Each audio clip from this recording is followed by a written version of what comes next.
اسرائیل کی خفیہ agency Mossad دنیا کی سب سے خفیہ اور خطرناک ایجنسی مانی جاتی ہے۔ اس کے آپریشن اتنے خاموش ہوتے ہیں کہ ہدف کو خبر بھی نہیں ہوتی۔ یہ ایجنسی دنیا بھر میں سیاسی، عسکری اور سائنسی شخصیات کو نشانہ بناتی رہی ہے۔ موساد کا نام ہی خوف کی علامت بن چکا ہے۔ اسرائیل کے پاس ایٹمی ہتھیار موجود ہیں، مگر اس نے آج تک نہ تسلیم کیا نہ انکار۔ یہ خاموش پالیسی ہے جو دشمنوں کو شک میں رکھتی ہے۔ اس سے اسرائیل کو سفارتی فائدہ بھی ملتا ہے اور دھمکی کا اثر بھی رہتا ہے۔ یہ پالیسی خطے میں عدم توازن پیدا کرتی ہے اور یہ امت مسلمہ کے لیے لمحہ فکریہ ہے۔ اسرائیل دنیا کا سب سے بڑا ہیروں کو تراشنے اور پالش کرنے والا ملک ہے۔ یہ انڈسٹری اسرائیل کی معیشت کا مضبوط ستون ہے۔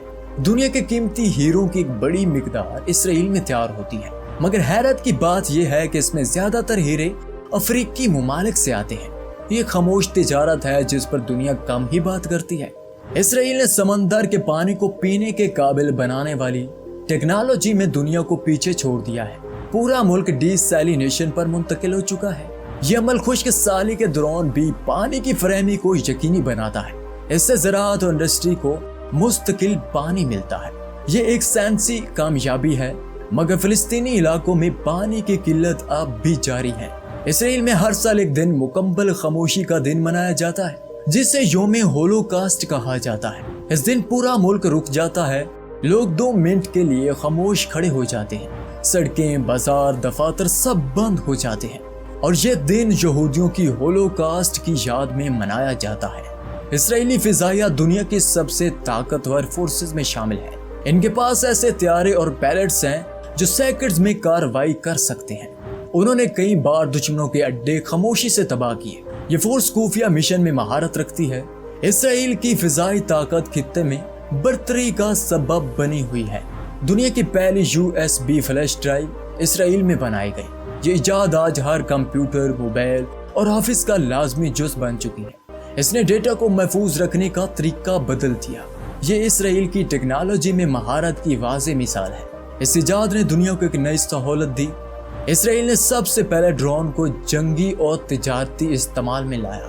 اب یہ ٹیکنالوجی دنیا کے ہر کونے میں پہنچ چکی ہے۔ اس کے ڈرون کئی آپریشنز میں استعمال ہوئے، خاص طور پر غزہ میں۔ یہ ہوا میں خاموش مگر مہلک ہوتے ہیں۔ یہ ایجاد انسانیت کے لیے فائدہ بھی ہے اور خطرہ بھی۔ اب آپ کو بتاتے ہیں یہاں کے کچھ مشہور مقامات کے بارے میں۔ یروشلم صرف ایک شہر نہیں، 3 مذاہب کا مرکز ہے۔ یہاں مسجد اقصی مسلمانوں کے لیے، دیوار گریہ یہودیوں کے لیے اور چرچ آف ہولی سپلکر عیسائیوں کے لیے مقدس مقام ہے۔ لیکن سب سے افسوسناک بات یہ ہے کہ مسجد اقصی پر یہودی قابض ہے اور مسلمانوں کا داخلہ اکثر بند کر دیا جاتا ہے۔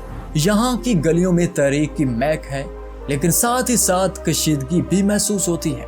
رات کے وقت یہ شہر خاموش تو ہوتا ہے، لیکن دیواروں پر لکھا درد چیخ رہا ہوتا ہے۔ یہ شہر روحانی بھی ہے، سیاسی بھی، متنازع بھی اور محبوب بھی۔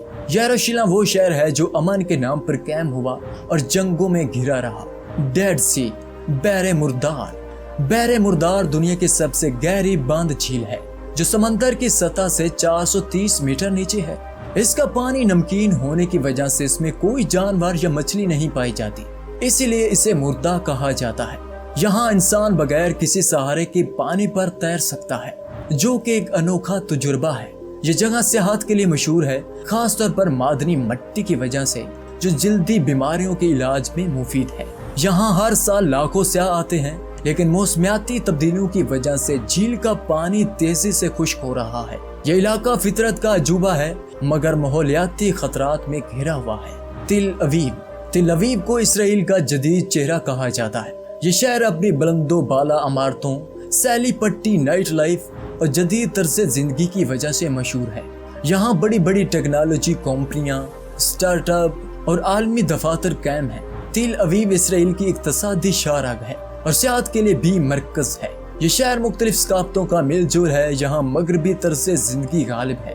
تو دوستوں، یہ تھا دنیا کا ایک خطرناک ملک اسرائیل۔